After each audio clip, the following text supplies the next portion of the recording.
Yes, welcome to the Biz Communication Show. I'm your host, Bill Lampton, the Biz Communication Guy.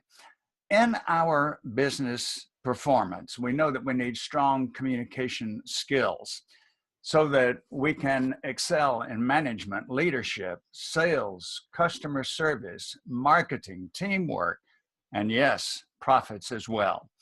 And that's why every week I bring us for our guest, a recognized communication expert, so that we can get tips and strategies that will benefit us. And today I am very pleased to host Colonel Lee Ellis, retired Air Force colonel.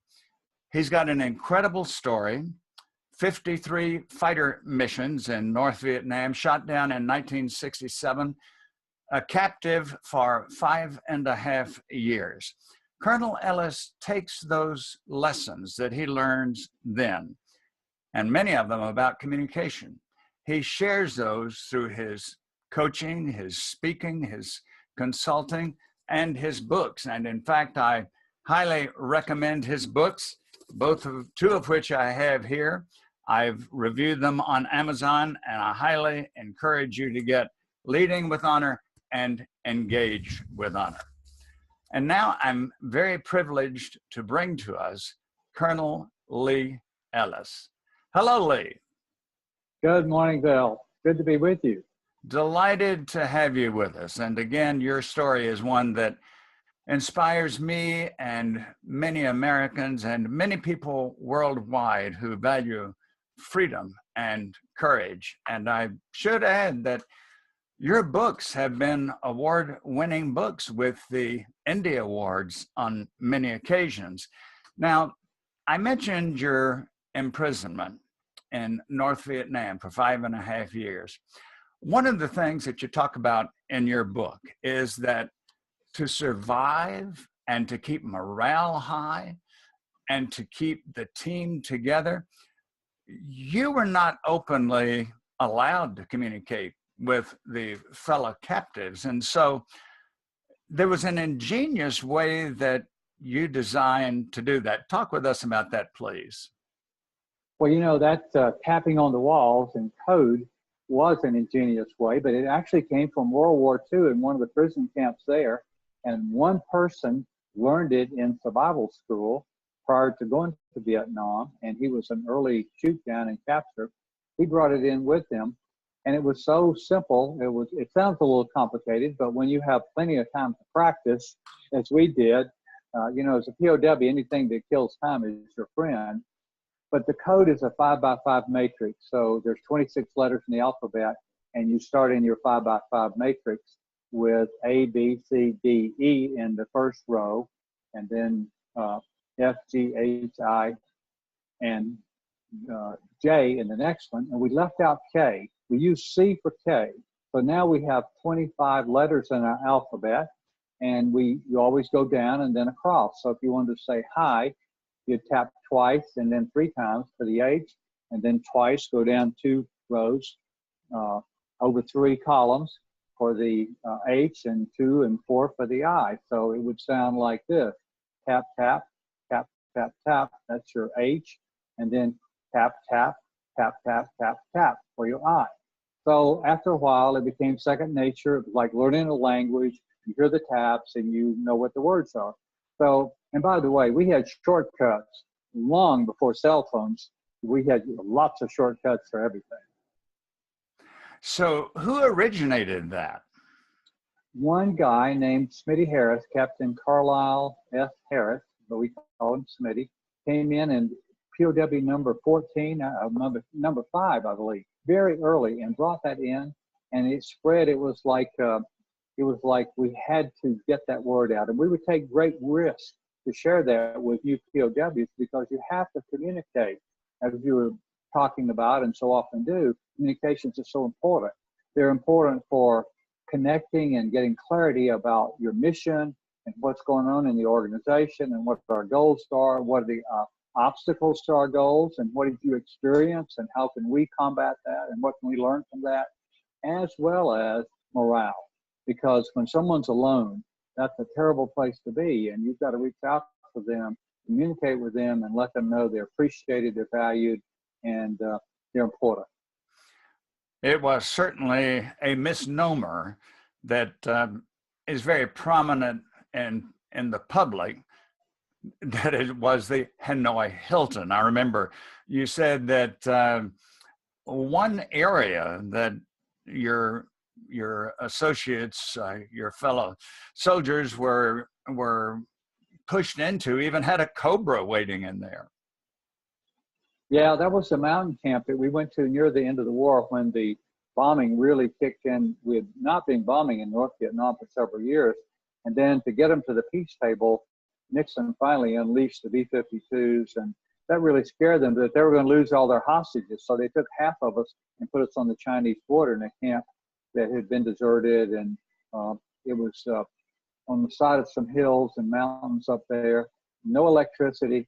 And when we went in, it had not been occupied recently. We had to kick the rodents and the snakes out, and it was a cobra in one cell. It was a building, little small buildings. Each one had about 3 or 4 rooms in it, with about 15 guys total in those. And there was this cobra in there. And so that became the nickname, the call sign for that building was Cobra. I don't think many of us want to stay in a place like that. A question that naturally would come up in the minds of many people who are viewing us on our video portion of the program or listening to us on the podcast program would be 5.5 years. And yet, Lee, in your writings and the conversations I've had with you, in every appearance of yours that I've seen on national television, I never catch any note of bitterness, of resentment, of feeling that you had lost a significant part of your life. And so morale is very important in every organization. Tell us how your morale through all of that remained so high, both then and later on.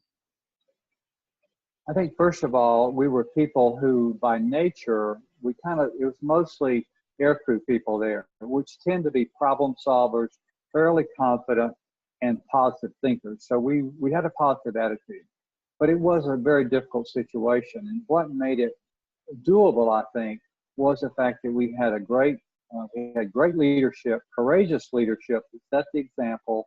They bounced back. They were so resilient. It was so amazing. Our leaders took the worst of the punishment, and they bounced back and kept on setting the example of courageous character and courage, commitment, the things that we really needed. They set the example, and we wanted to be like them. We're a competitive bunch, and we thought, well, if they can do it, then we should be able to do it. And so we're going to compete, so to speak, in a really good way. So their example, the courage, the communications really held us together, and it was our organization. We always had a military organization, so it wasn't a bunch of equals. We always had one person in charge, whether it was in the cell itself, and there was 2 people, there was one in charge.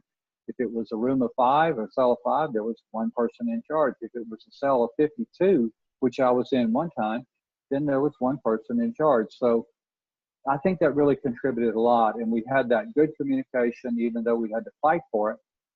And we had a common mindset. We had common goals. We had common boundaries. We all had the same code of conduct, the 6 articles about our behavior and our loyalty to each other and our country that governed us. So we had real clear values that were structured to really hold us together, and that helped. As I remember from reading your books, the people that you have kept in touch with have become extremely successful in leadership outside of the military. Yes, I think that's generally true. We were a competitive group anyway, but we came home in pretty good mental health. The torture stopped thanks to the American people and the pressure put on from here, and the bad PR, the bad press you gave the communists. They actually, when Ho Chi Minh died, who was their founder and president, died, the new regime came in and stopped the torture. So we had a couple of years sitting up there locked up without too much harsh treatment, and the time to process and kind of get our heads on straight and look forward to the future and prepare for that, to go back and be successful, to use that experience as a positive thing in our lives. But mainly we were able to, in that time, to get rid of our bitterness and anger. Week by week, month by month, those last 2 years, we were shedding the bitterness and anger, knowing that if we went home bitter and angry, they were going to win that battle and we were going to lose, because the bitterness would not have hurt them. It would just kept us in prison. And we realized that. Wonderfully stated. You've talked about the importance of leadership in that critical situation. And this, I'm sure, is one reason why in your books, your consulting, your speaking, your coaching, leadership is something that you share your ideas about so much. Mm-hmm. Talk about the importance of credibility with leaders. How can a leader establish and maintain credibility effectively, Lee? Yeah, it's so important because trust is so important. It's foundational. And of course, character and trust kind of go together. I would say, first of all, is have good character and live that way. And that's very difficult, by the way. Everybody thinks, oh, we assume our character. But I find that I struggle with mine. I have to do the right thing day after day. There are a lot of temptations. There's always a way to take a shortcut. So struggling and to be honest about that. But the thing is, you have to be authentic.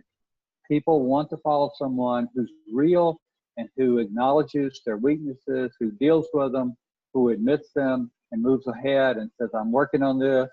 I need to be a better listener. I'm working on it. I need to be less controlling. I'm working on it, and really works at it. That's very powerful. You don't have to be perfect, but you do need to be authentic. Secondly, I think you have to be courageous. Leaders have to make tough decisions, and your people are watching to see if you have the courage to do the right thing and make the hard decision. And when you do, they're attracted to that. They trust you more, and they want to be part of your team. And thirdly, I would say, just being competent. We have to be competent in our work. Now, there are times in the military, especially where you're a second lieutenant and you've got a bunch of NCOs working for you that have been there 10 or 12 years, you actually do not have the same competence they do. And so you have to listen and let them help you along. And I have areas of my own competences and areas that I work on, but I have areas where I delegate to people where they know a lot more than I do about it. And I have to recognize my competence in certain areas. But leaders have to grow in competence as leaders, but they also have to be competent in their skills or their professions also. So I had to be a competent pilot. I became a very competent pilot when I came back because that was foundational. I was before, but I'd been not flying for 6 years, so I had to regain that. So if you think about it, character, being authentic, having courage, being competent, when you do those things and you have confidence, you really have to have confidence to have those things, then people are going to be attracted to you. You also have to have humility, which is part of the authenticity, being authentic, I think. If you're confident and competent and have good character, but you also have humility, people will follow you anywhere. That's a great combination. Yeah. Much to be desired. You've coached managers, you've coached CEOs a lot of times on their communication skills. Mm-hmm. What would be a couple of managerial deficiencies that you seem to confront most often in coaching and training leaders, and how do you help them address those deficiencies? Yes, communications are always a struggle in every organization. In fact, in my first book, Leading with Honor, I think chapter 6 is called Over-Communicate the Message. You have to over-communicate. You can't assume that you say it one time and everybody gets it. That doesn't work. So I'd say thinking about communications, being intentional about your communications is so important to get clarity. So leaders work for clarity. Make sure that your people really understand your worldview, your boundaries, your values, and the expectations you have for them. You need to communicate so with such clarity that they know exactly what's expected, and you know exactly that they know what's expected. And then the other thing would be to give feedback, both positive and negative. A lot of leaders are very slack in giving negative feedback, giving constructive criticism. They're afraid that people won't like them. So I have to coach people to do that, how to do that. And then on the other hand, some people are very terrified of giving affirmation and positive feedback. They're afraid, well, it feels hokey to them, they don't need it, and they're afraid if I say something affirming to this person, they're going to quit working hard. Well, that's ridiculous. Everybody thrives on being affirmed. It strokes our need to be affirmed and to be valued. And when we feel valued, we have more positive energy. We're going to work harder and do a better job. So I would say feedback and clarity are the two areas for leaders to work on. It's interesting, Lee. My wife and I, for the last 3 years, have owned a toy poodle. And we have taken that toy poodle to an expert trainer here in the Gainesville, Georgia area. And one of the things that the trainer has said to us many times is that pets will do what is rewarded. Mm-hmm. And the same thing can be said of people. I remember when I first entered the arena of management, where I stayed for 22 years, I got some of the worst advice a manager could get. A veteran manager said to me, Bill, you know, one tip I'm going to give you, don't ever compliment your people. It'll make them too complacent. They'll not work as hard. And you're smiling as I say this because you know that's not the case. And it's incredible how one well-meaning, as you would say, authentic compliment, how much that can do to bolster not only a person's confidence, but their dedication to continue that line of excellence and even to improve it. Yeah, it's so simple too, because when you recognize something that's actually done, it can be just a small thing, and you recognize and say, hey, good job on that. That really helped the whole team. Thank you. I mean, how many words was that? But that is so powerful to inspire people, to fill them with energy, and to they feel like, hey, I'm coming to work every day and I'm making a difference. Everybody wants to be valued and make a difference. That's the number one thing that's missing in today's workplace is that leaders are not helping people feel valued for the contributions they're making. Now, when you do that, you also put credibility, money in the bank, so to speak, so you can call them aside and say, I didn't quite understand why you did that one that way. Let's talk about that. Maybe do a little coaching here for the next time. So when you can do a lot better with the constructive criticism when you've also done, a number of times of affirmation. Lee, unfortunately, the clock is moving on, but we do have time for one more question. You talk considerably about the need for accountability. And in fact, I was looking again in your book and one of your books, and you said that we have become progressively murky. I love that description. Progressively murky when it comes to holding people accountable, certainly in the military and certainly in North Vietnam. Accountability was a must for survival and success. So how do you help organizations and leaders become more accountable? Well, I think it starts with clarity. Having clarity about what expectations are helps a lot. And then I think there's a dialogue that's needed ongoing so that I know what you're expecting, you know what I'm expecting. If I have problems, you know I have problems, and so on. But then I think if you have the attitude to start with that most people want to succeed, and that you stay involved with them, whatever it takes to help them succeed, then they are going to be very accountable. But it's also true in today's younger generation, I think, and in our culture in general, that we believe so much in tolerance that we have let people off the hook rather than bring in the consequences for improper behaviors, bad actions, bad decisions. Without consequences, we don't learn. Without consequences, there's no accountability. And so being clear about consequences sounds difficult and painful, but it's very important. On the other hand, I go back and say that 95% of the time, most people are going to be successful if you do a good job leading them And that's what I tried to address in this last book, Engage with Honor, Building a Culture of Courageous Accountability. People said, we need a book on accountability. When are you going to be a book on accountability? And as I studied it more, I didn't want to go out and try to beat up on people. I wanted to show leaders how to help people be successful, and then encourage them to have the courage to hold people accountable when that doesn't work. When you've done your best to help someone succeed and it's not working, then you got to do something, and you can't let that slide. It's not fair to the team or the organization, not fair to the person, not fair to the leaders and yourself. Lee, this has been a fascinating and beneficial 20-minute conversation with you. And I know that our viewers and our podcast listeners will want your contact information.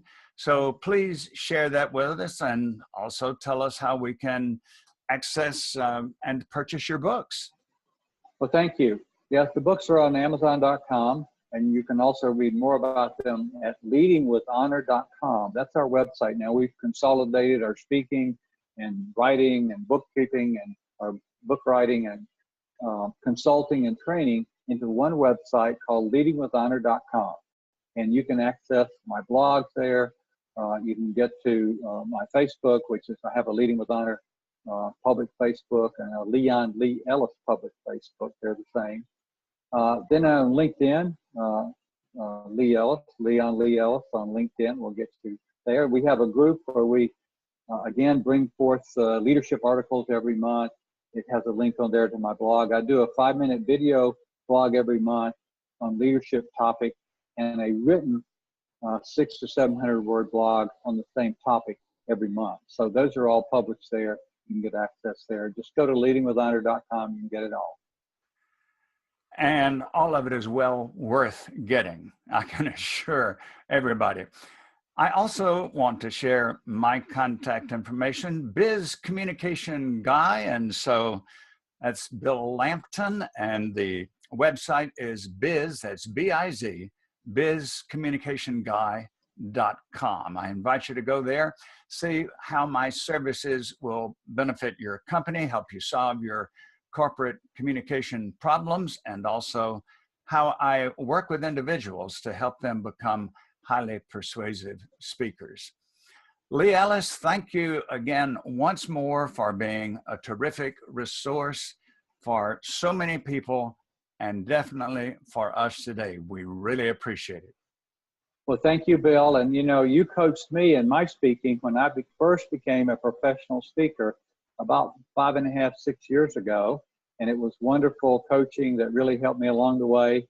And next month in Orlando, Florida, at the National Speakers Association, I will be awarded my Certified Speaking Professional, which is the 5-year mark of paid professional speaking. Coaching